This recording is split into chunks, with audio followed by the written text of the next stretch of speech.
Assalamu alaikum students. Welcome to IT Students Training C++ programming course intermediate level का ये lecture number 10 है। Student, previous lecture में हमने function calling को detail के साथ स्टडी किया था। हमने देखा था कि फंक्शन कॉलिंग के दो वेज हैं। कॉल बाय वैल्यू भी हो सकती है और फंक्शन कॉल बाय रेफरेंस भी हो सकती है। हमने देखा था कि कॉल बाय वैल्यू में आर्गुमेंट कैसे पास करते हैं, यानी कॉल बाय वैल्यू में हम जो आर्गुमेंट पास कर रहे हैं उसकी एक कॉपी पास करते हैं और ओरिजिनल जो है वो अनटच रहता है। जबकि कॉल बाय रेफरेंस जो है उसमें हम ओरिजिनल वेरिएबल ही पास करते हैं और जो जिस फंक्शन को पास कर रहे हैं वो चेंज ओरिजिनल वेरिएबल में ही करता है। ये कैसे करता है?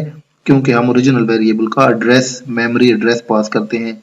ये हम प्रीवियस लेक्चर में डिटेल के साथ स्टडी कर चुके हैं।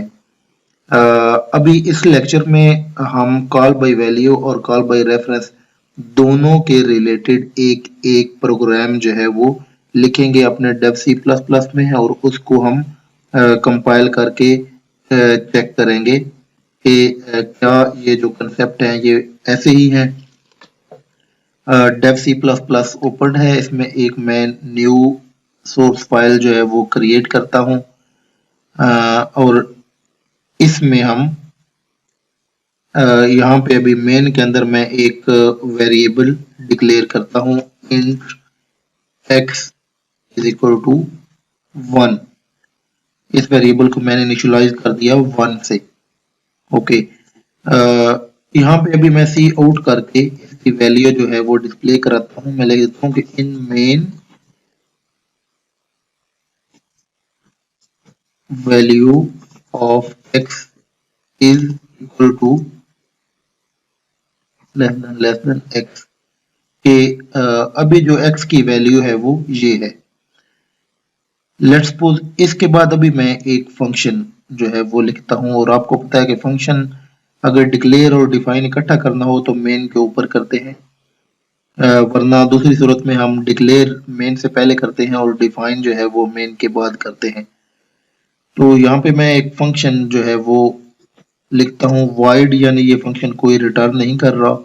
इसका नाम मैं जस्ट f लिख देता हूँ और ये एक इंट जो है वो एज अ पैरामीटर रिसीव कर रहा है और इसकी बॉडी में मैं क्या करता हूँ कि ये जो ए रिसीव करता है ए को मैं प्लस प्लस कर देता हूँ और यहाँ पे सी आउट करके इस ए को मैं डिस्प्ले करा देता हूँ कि in F value of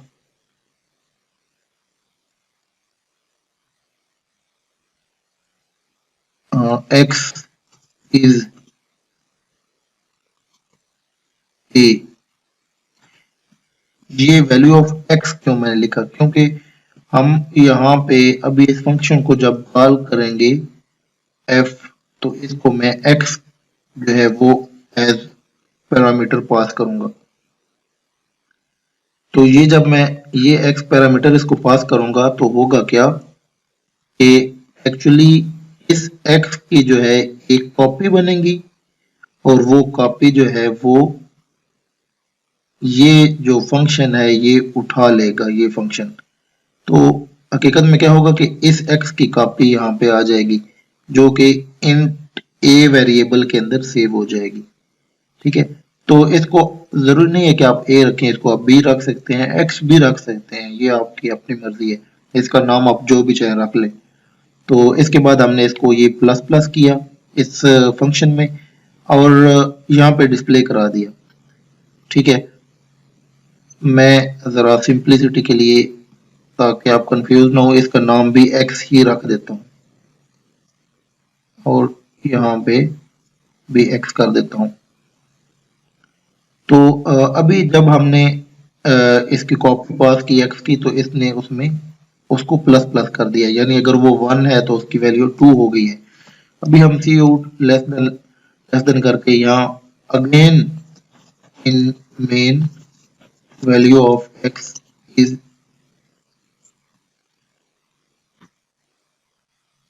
less than x तो अभी हम देखेंगे कि यहाँ पे हमारी जो x की वैल्यू है वो तो हमें शोर है कि यहाँ पे 1 है। फिर हमने फंक्शन कॉल किया तो हमने x की जो x को एज अ जो है वो आर्गुमेंट पास किया और इस फंक्शन को कॉल बाय वैल्यू हमने कॉल किया, तो इसने ये x की वैल्यू रिसीव की, इसको x प्लस प्लस कर दिया, यानी ये अगर 1 इसकी वैल्यू थी तो अभी 2 हो गई है, तो इसको हमने यहाँ पे डिस्प्ले करा दिया। तो इसको डिस्प्ले कराने के बाद ये मतलब है ये वाला फंक्शन डिस्प्ले कराएगा। तो जब हम नेक्स्ट मूव करेंगे यहाँ पे अगेन हम इसी x की जो वैल्यू है वो डिस्प्ले करा रहे हैं। तो इसको हम कंपाइल करते हैं, कॉल बाय वैल्यू इस फाइल का नाम रखते हैं, सेव करते हैं। ये सक्सेसफुली कंपाइल हो गया है। अभी मैं कॉल बाय वैल्यू फंक्शन ये है, तो ये एक्सी फाइल क्रिएट हो गई है, इसको मैं रन करता हूँ। ये भी देखें, in main value of x is 1, okay. In function f जो हमने फंक्शन कॉल किया value of x is 2, again in main value of x is 1। तो ये है जो मेन पॉइंट है। अगर आप देखें तो वैल्यू ये जो फंक्शन है इसने x की वैल्यू प्लस प्लस करके चेंज कर दी, 2 कर दी, लेकिन उसके बाद फिर हमने देखा तो x की वैल्यू जो मेन में है वो 1 ही है। उसकी रीजन यही है कि जो फंक्शन को x की वैल्यू पास की, जो है वेरिएबल पास किया, वो एक्चुअली उस वेरिएबल की कॉपी थी, वो फंक्शन ओरिजिनल, वो वेरिएबल ओरिजिनल नहीं था। तो उस कॉपी में चाहे वो फंक्शन जो भी चेंज कर ले, ओरिजिनल जो है वो सेम रहेगा, वो 1 ही रहेगा। तो ये है कॉल बाय वैल्यू कि अगर आपकी जो पास कर रहे हैं वो चेंज भी हो जाए तो कोई मसला नहीं, आपके पास ओरिजिनल जो है वो सेव है। अभी हम जो दूसरा कॉलिंग मैकेनिज्म है कॉल बाय रेफरेंस, अभी हम उस कॉल को देखते हैं। आपको पता है कि कॉल बाय रेफरेंस में हम जो वेरिएबल है उसको एड्रेस पास करते हैं, और वो एड्रेस पास करने के लिए हमने एक ऑपरेटर पढ़ा था, एम्परसैंड ऑपरेटर। तो हम इसी फंक्शन में थोड़ी सी मॉडिफिकेशन करते हैं। मॉडिफिकेशन कैसे कि जब हम इस फंक्शन को यहाँ पे कॉल करते हैं तो हम x का एड्रेस भिजवाएंगे। एड्रेस भिजवाने के लिए हम इसके साथ ये एम्परसैंड x लगाएंगे।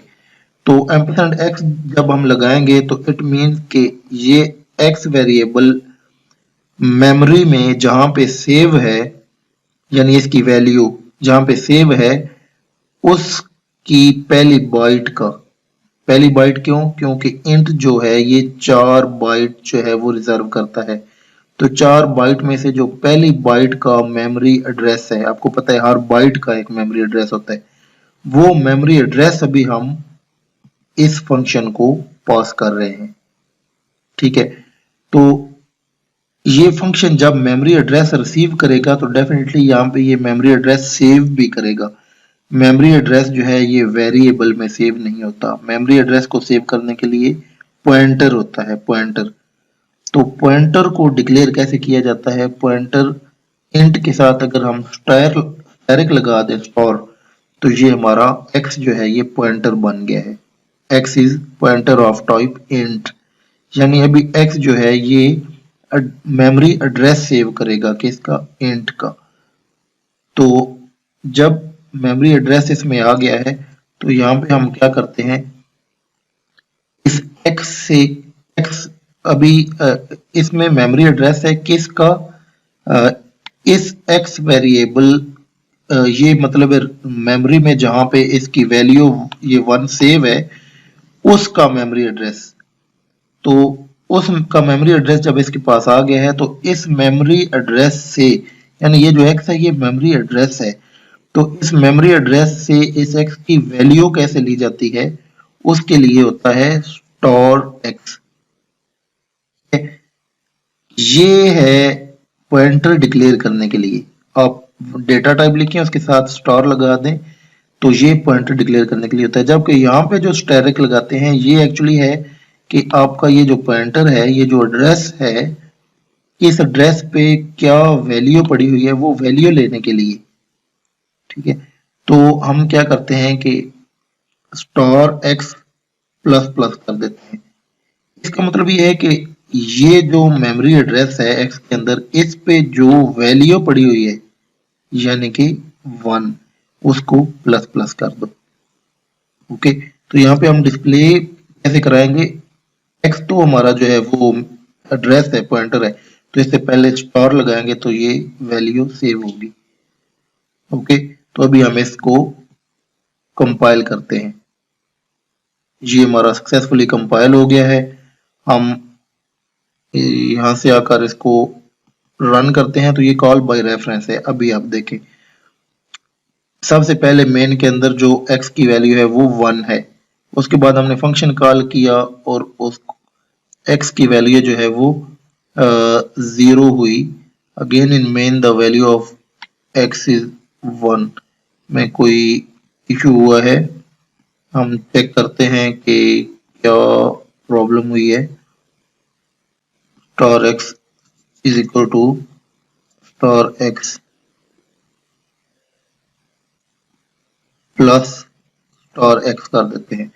तो यहाँ पे इसका क्या मतलब है, यहाँ पे इसका मतलब ये है कि जो x में जो मेमोरी एड्रेस है उस पे जो वैल्यू पड़ी हुई यानी 1 प्लस 1 करके उसी जगह पे इसको दोबारा आप सेव कर दो। अगेन मैं इसको कंपाइल करता हूँ और इसको यहाँ से रन करते हैं। तो अभी आप देखें कि मेन में जो x की वैल्यू है वो 1 है, फंक्शन को हमने इस वेरिएबल का एड्रेस पास किया और फंक्शन ने इसको प्लस किया उसी के साथ। तो ये देखें 1 प्लस 1 हुई तो ये 2 हो गई। जब ये 2 होगी तो इसके दोबारा हमने मेन के अंदर एक्सेस किया तो इसकी वैल्यू 2 हो चुकी है, क्योंकि मेन से हमने जो वेरिएबल है उसका मेमोरी एड्रेस पास किया था, ना कि उसकी कॉपी पास की थी। ये हमने जब मेमोरी एड्रेस पास किया था, तो अभी इस फंक्शन के अंदर जो भी इस मेमोरी एड्रेस पे जो वैल्यू पड़ी है, जो वेरिएबल है, इसमें चेंजिंग होगी वो एक्चुअली ओरिजिनल में होगी, ना कि कॉपी में। तो इस तरह अभी हम अगर x की ओरिजिनल वैल्यू लेना चाहें तो वो हम नहीं ले सकेंगे, क्योंकि अभी इस पोजीशन पे जहाँ पे ये x सेव है वहां पे इसकी वैल्यू चेंज हो चुकी है। तो ये है कॉल बाय रेफरेंस का कंसेप्ट। ये कॉल बाय रेफरेंस में जो पॉइंटर है ये बहुत पावरफुल कंसेप्ट है। इसके बहुत सारे जो लेक्चर्स हैं वो आएंगे, बहुत सारे चैप्टर्स हैं, इसको बड़ा डिटेल के साथ हम स्टडी करेंगे। यहाँ पे अगर आपको इस चीज की समझ नहीं भी आई तो आप जस्ट थोड़ा सा ये जो कंसेप्ट आ गया है ये भी सफिशिएंट है, क्योंकि इसको हम बड़ी डिटेल के साथ पढ़ेंगे। कॉल बाय वैल्यू जो है उसका होपफुली आपको जो है वो क्लियर हो गया होगा। वो सिंपल कंसेप्ट है, ये कंपैरेटिवली कॉम्प्लिकेटेड कंसेप्ट है। तो स्टूडेंट ये लेक्चर यहाँ पे हम कंक्लूड करते हैं। इंशाल्लाह नेक्स्ट लेक्चर में जो है वो मैं एक नए टॉपिक के साथ हाजिर होऊंगा। नेक्स्ट लेक्चर तक के लिए अल्लाह हाफिज।